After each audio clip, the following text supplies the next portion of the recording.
Delmarva Today with Don Rush. India's main opposition party is planning a cross-country march, charging that the ruling BJP is fostering hate and division. Welcome to Delmarva Today. This is Don Rush. March is being led by one of the members of the Gandhi family that once held the Prime Minister's office under the Indian National Congress. But with the rise of Hindu nationalist BJP Prime Minister Modi, the country has become deeply divided, with the Muslim minority under attack. Muqtedar is a professor at the University of Delaware who has written extensively about his home country. Welcome to the program. Thank you very much, Don, for having me. It's been quite a while. So what do we make of this march and this rise of into nationalism? Because at one point, I know the United States would like to have seen India be this sort of liberal democracy. Now you see sort of a breakdown. What's happened here? So this march that is going to be led by, at one time, one of the most influential, the biggest party that ruled India for several decades, the Indian National Congress, it's a march to combat the rising hatred in India, and also to bring the country together.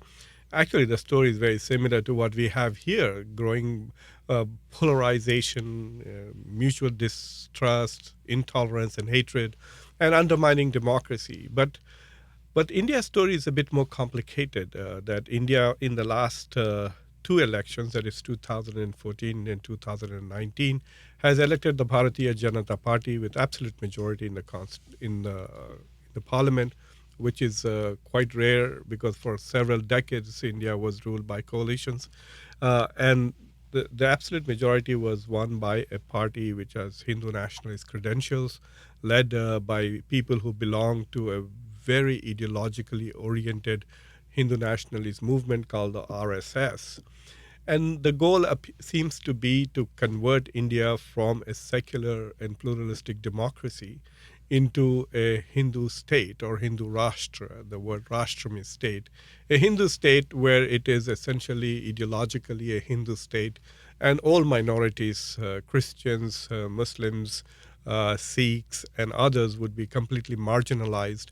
And then there are these shades of Hindu nationalists. There are the moderate ones who say that Hindus will remain dominant, and the minorities, especially Muslims, who are a very large minority, will essentially be subservient to the Hindu identity. So everybody can practice their religion, but culturally everybody has to be Hindu. It's like saying, well, you can be a Muslim as long as you are culturally a Christian in America, which we tend to be.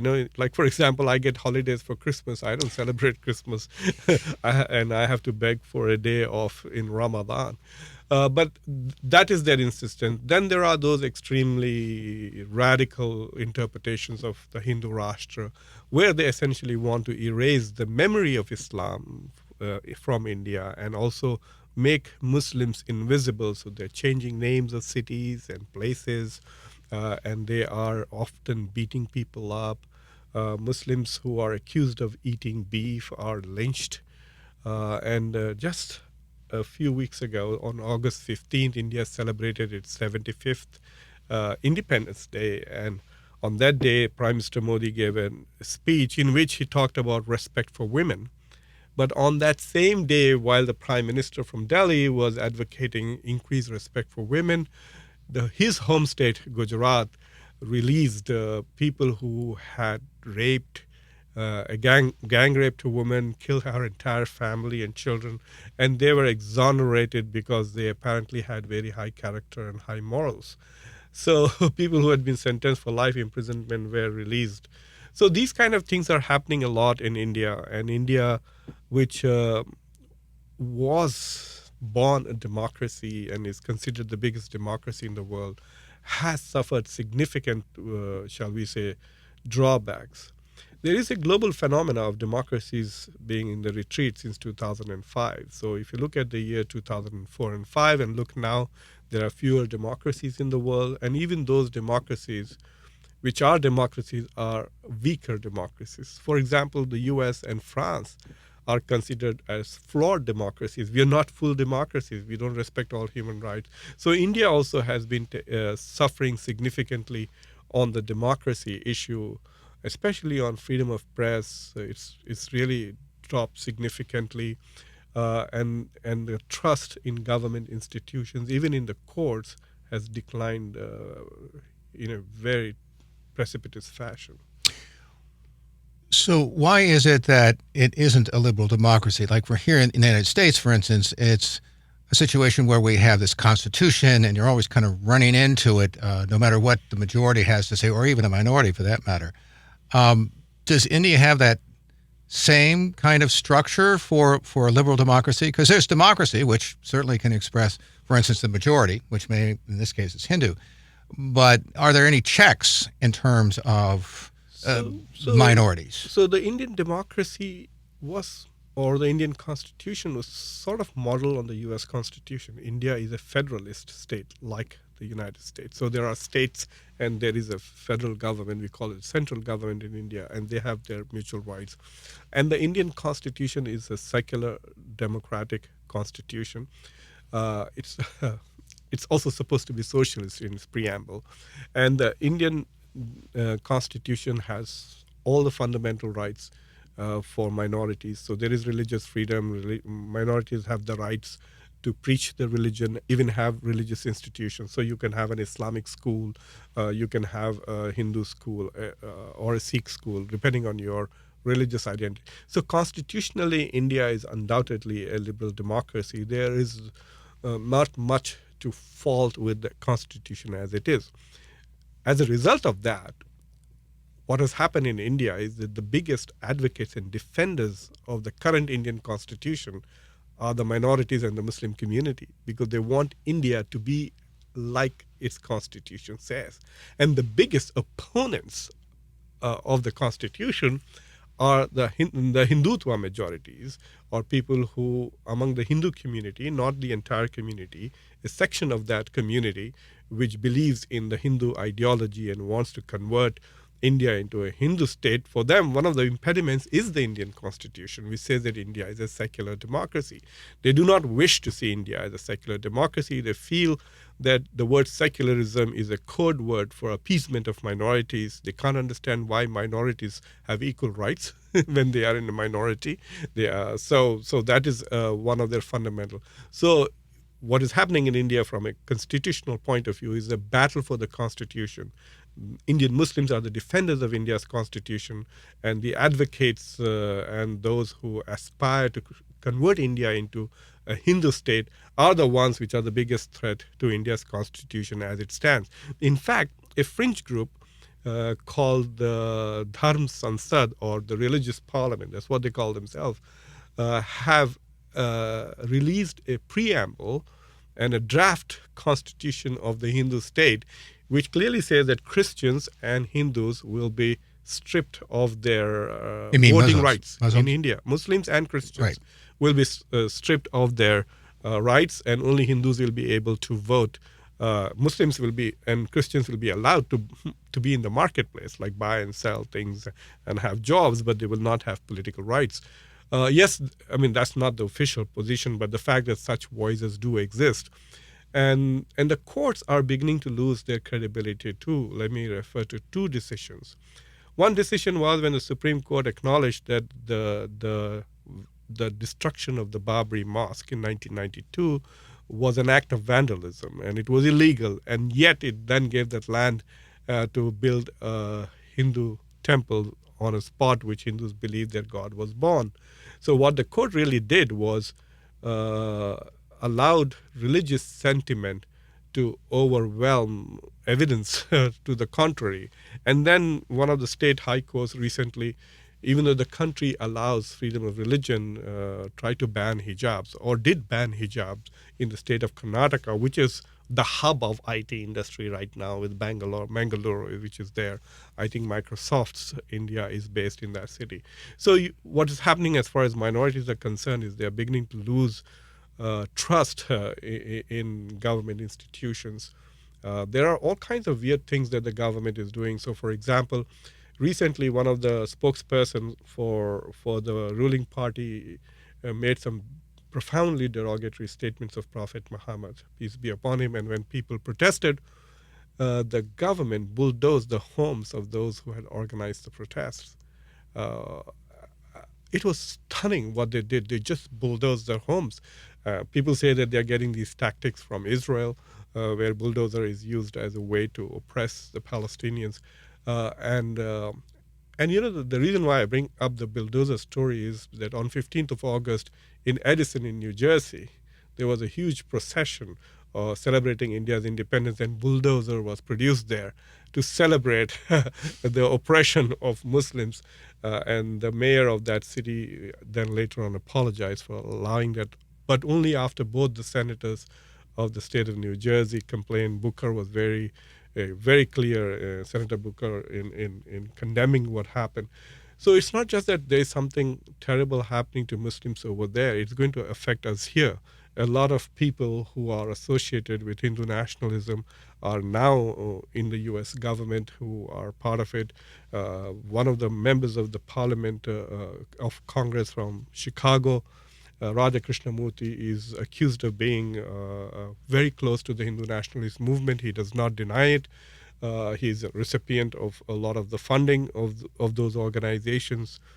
And since 2005, the United States has invested significantly in India, literally grooming India to be an ally. So the US strategy to dealing with China is to create this Indo-Pacific alliance with Japan, India, and Australia. And it's an alliance of democracies against authoritarian China. But India needs to be a democracy. So the US is investing a lot in India, also suffering a lot of trade imbalances in order to empower India so it can be an ally and a close partner of the United States in its forthcoming, hopefully not, but Cold War or challenge with China. And in that, because of that strategic importance of India, I think President Biden and his administration, which insists that human rights is the core of his foreign policy, is ignoring the deteriorating human rights situation in India because they see India as a strategic partner. It's like the Cold War days where we aligned with dictators and brutal governments because we wanted them as our allies against the Soviet Union. In terms, by the way, of this check on nationalism, one of the things you seem to be indicating is that the judicial system has broken down. I mean, in this country, for example, we have these judges who will often rule against, say, special interests and so on, right, because they're looking at this document. Is it that the judges are Hinduists and that the Hindu movement has filled the judiciary with these people? I mean, because that's one of the issues that obviously we talk about here in terms of conservative and Democrat. I mean, because usually the courts like operate as a backstop. So there is. So, for example, we had President Biden actually calling the Supreme Court extremists, right, because of one decision that they made, right? So it's not like that in India. What has happened is that the overwhelming penetration of those who are Hindu nationalists into government institutions has put a sort of pressure on the courts. And so the courts have become more or less erratic. So suddenly you will get a decision which is really not in line with the Indian Constitution very clearly, and you can see very clearly that the courts are surrendering to the public opinion pressure to the street. And then occasionally you will see that the courts will really stand up to that. So, for example, during the riots in Delhi, the government and the police was preventing ambulances and others from going into Muslim neighborhoods and helping Muslims who were injured. And so they went to court, and the judge instantly gave orders that should not happen. But what happens then is that the court systems are different. So the government can transfer the judge. So just imagine that you are a judge in New York or somewhere, and then you're suddenly transferred to Alabama. And so the judges do realize that there is a huge influence of that. And then judges are really pilloried in social media now. We have had cases where judges have been targeted for their comments they are reading. the country has reached very profound levels of polarization, and there are some segments in the country which are very hateful.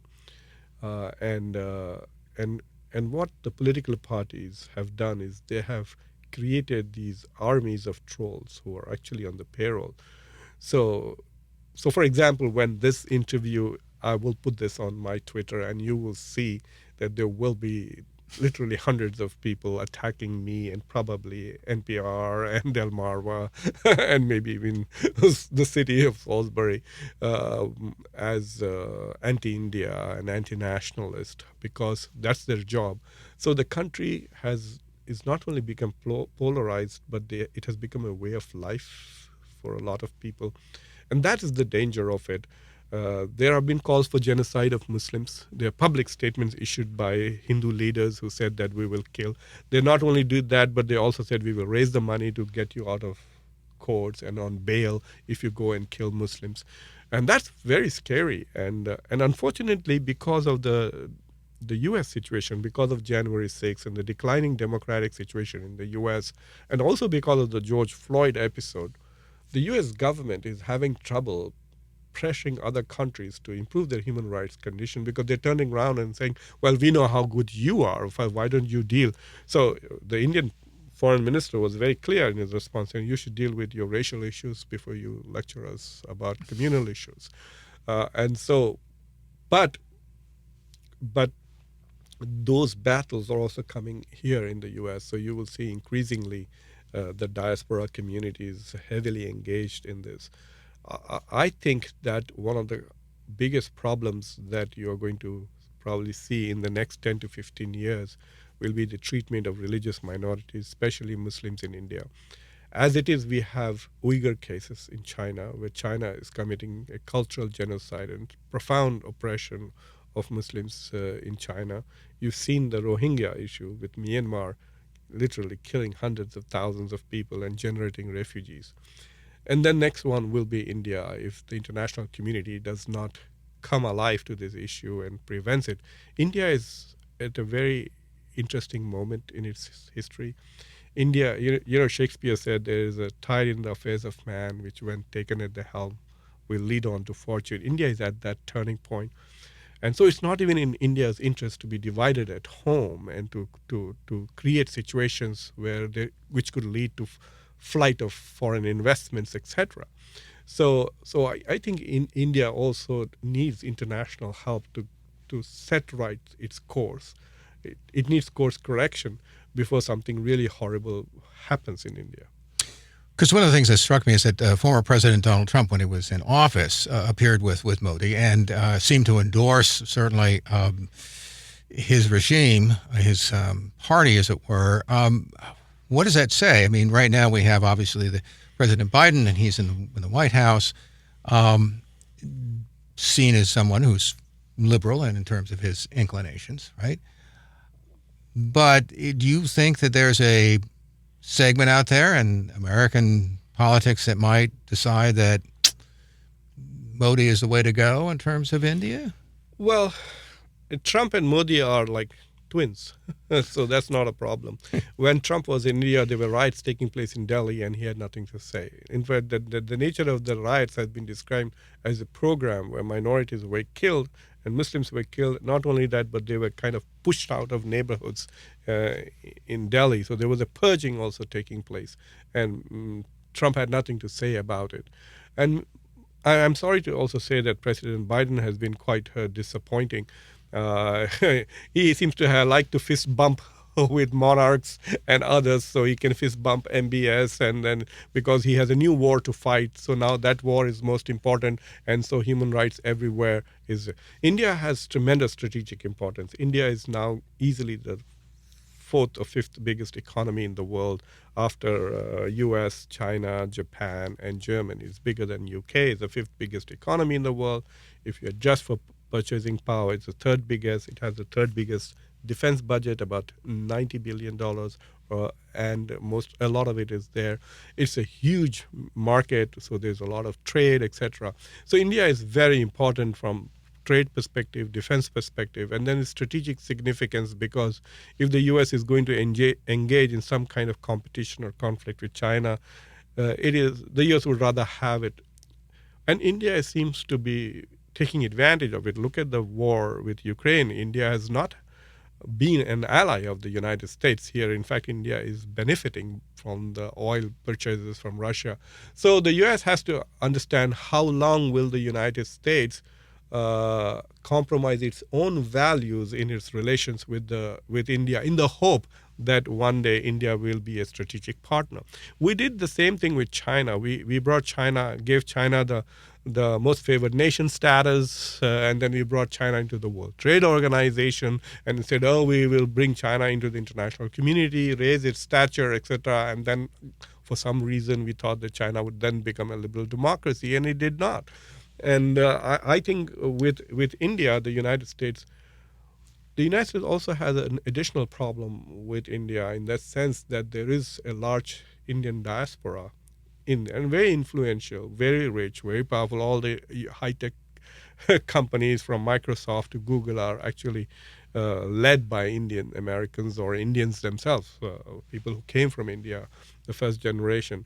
So because of the power of this diaspora, and Narendra Modi in particular has done an incredible job of weaponizing the diaspora, or shall we say, recruiting the diaspora in the service of India's national interest, but not even the broad national. It is the Hindutva national interest. So unfortunately, a lot of the diaspora who understand, I mean, I love it. Yesterday I watched India lose to Sri Lanka, and I'm still upset about it in a cricket match. So as part of the Indian diaspora, I understand the sense of guilt that people feel that I have left the country when I could have served it, etc.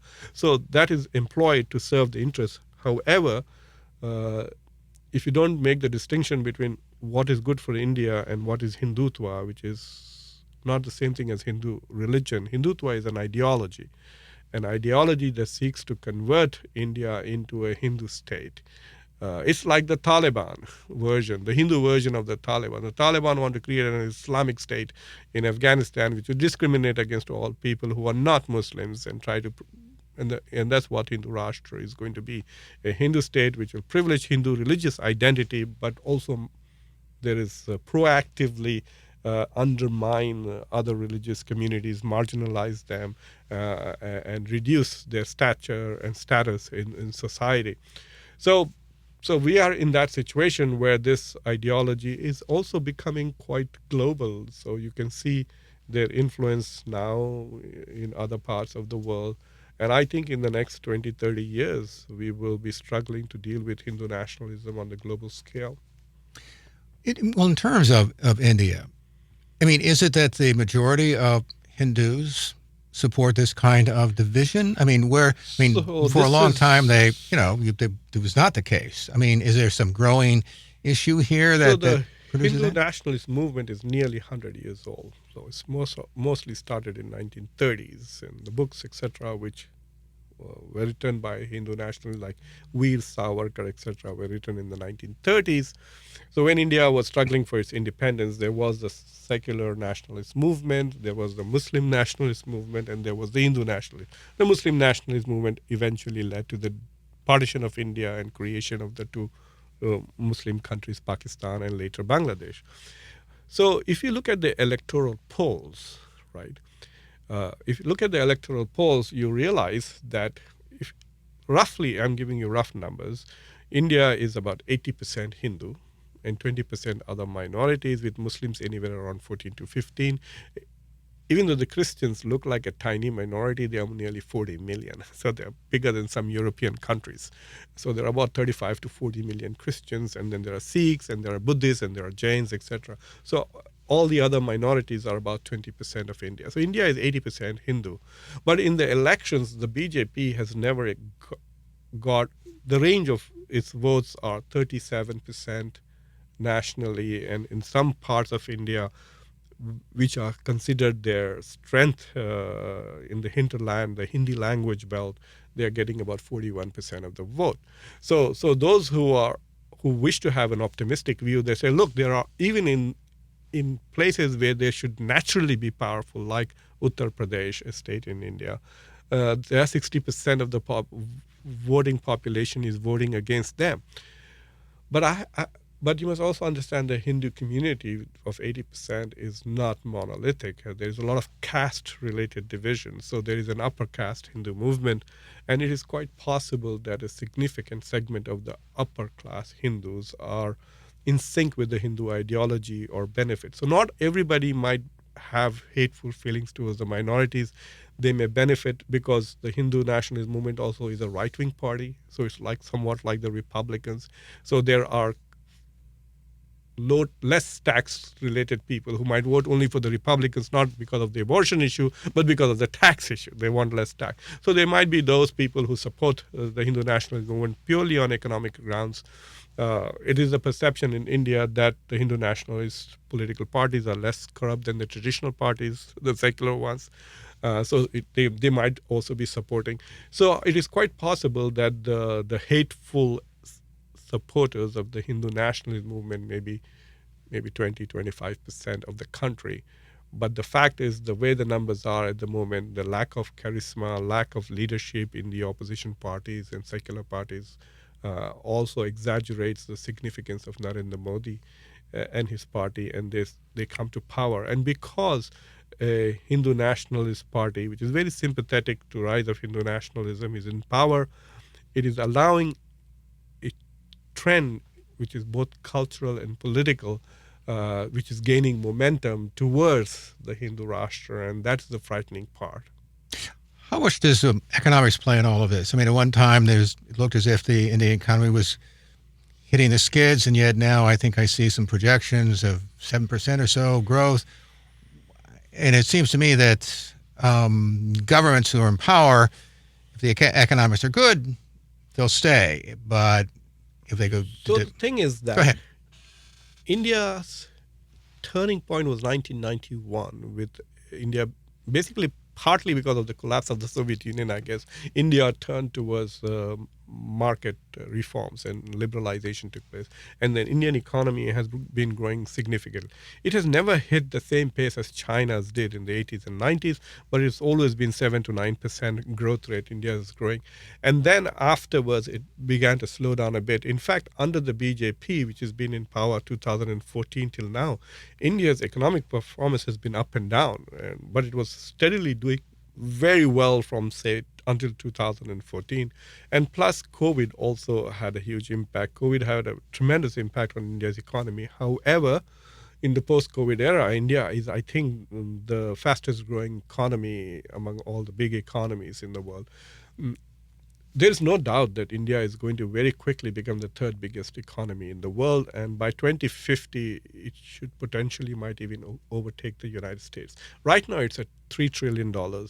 China is at $15 trillion. The US is around 22. So India is the fifth biggest economy. Very quickly, it will overtake Germany and Japan to become the third. And so unless we do something phenomenal, it's just a matter of 20, 30 years that it should catch up. Now, the question remains whether India or China will remain dominant. India, in terms of population, I think has already overtaken China. So China is about 1.35 billion, and India is probably about 1.4 billion, even though the official census hasn't yet happened, which will confirm that. But clearly, India is now the biggest country in terms of population. And the population will continue to grow. India probably will reach 1.6 or 1.7 billion in the next 20, 30 years. And so it's going to have this biggest country in the world with one of the biggest economies in the world. Plus, India also has the biggest global diaspora in the world. And this diaspora is very rich, highly educated, very powerful. And so India has everything that it potentially needs to become one of the dominant powers in the world and shape. So it has an opportunity to become great. And now that's a very interesting word. But let me ask you this, though, because one of the things that struck me, particularly about China, which is growing fairly quickly, and I suspect I get the sense that India is the same way, is that underneath that growth, you've got some real serious social problems, economic problems. It's not like in the United States where we certainly talk a lot about the middle class and so on, and it's having its own issues here.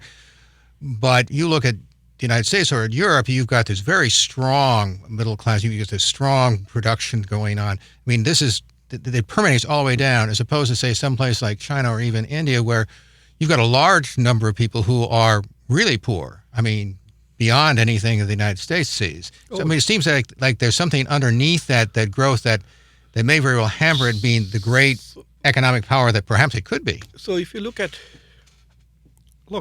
might take another 50, 60, 70 years for India to catch up with the U.S., where the U.S. is. Mm-hmm. But that will be with 4 times the population, right? So which means that India, the per capita GDP will be 1/4 of India. So there are lots of poor people. So right now, India's per capita income is very, very low. It's probably in $3,000. If you adjust for purchasing power, it goes higher. So yes, while there are 500 to 600 million middle class, which is bigger than the U.S. population, there are also a lot of people who are very, very poor. And so these are some of the things that are holding the countries back. But you must realize that even at this level of India, which is just $3 trillion economy, it has the 3rd largest defense budget, which is $80 to $89 billion. Mm-hmm. So if India becomes a $5 trillion economy, it could have the 3rd biggest defense budget after the U.S. and China. So that is a challenge, right? So that is something which becomes has global implications. So for India to be able to realize all that, it also has to be deeply engaged in the international markets. But what if there are, like some people say, large-scale violence against minorities? What if there is a civil war? And this, it's not that we are talking of a small minority. There are 200 million Muslims in India. So if Indian Muslims alone were a country, they would be as big as Indonesia. It would be the 8th biggest country in the world in terms of population. So I don't know why India would like to go to war against its own population. So the idea is about vote banks. They want to generate sufficient amount of hatred and anger towards Muslims for real or other injustices which are done in the past. So 300 years ago, a Muslim king did this. 500 years ago, a Muslim king did. So now we will destroy your mosque today. We will massacre some of you today. So that's kind of the emotions that they are generating.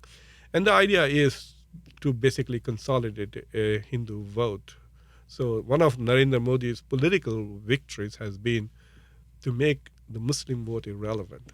So he has shown that you can win elections in India and govern India without the Muslim vote. So that is the political marginalization. Then now Muslims don't have a voice. So it's like the situation is very similar to African Americans in this, who are now you're dependent on Democrats. And if the Democrats don't do anything good for you, then you're stuck. Go to Wilmington, Delaware, and you'll find out how they live in a deep blue state, right? So the secular parties are also taking the Muslim vote for granted, because they'll say, okay, if you don't want to vote us, go vote for Modi, who will not do anything to you. He has sworn not to have a Muslim member in the party in any of the state, either at the state level or, at the central level or even at the state levels. So Muslims are suffering from political marginalization. They're falling behind in the economy. They are also, if you just look at their numbers, you will see that there is economic development of Muslims, their educational, but the rate at which that is happening is significantly lower than the rest of the country. So they are steadily falling behind everybody else, and so there is economic margin. But there is also a cultural boycott taking place. So for example, in some areas in India, Muslim vendors cannot even go and vend their vegetables in Hindu majority or mainstream society, where they're actually beaten up and made to say Hindu prayers, etc. Otherwise, they are not allowed. So you find Muslims hiding their identity and using Hindu names to just sell tomatoes. Just to pass, as it were, I guess. Yeah, they're passing. There it would be easier to pass. All you have to do is change your name. Right. We've been speaking with Muqtedar Khan. He's a professor at the University of Delaware. He's written extensively about his country, India, and we appreciate you stopping by and talking with us. Thank you very much, and I want your listeners to. I have a show on YouTube now called Conversations. I talk about U.S. politics and India also a lot. So if they Google it and find it, it'll be great. This has been Delmarva Today. I'm Don Rush. Thanks for listening.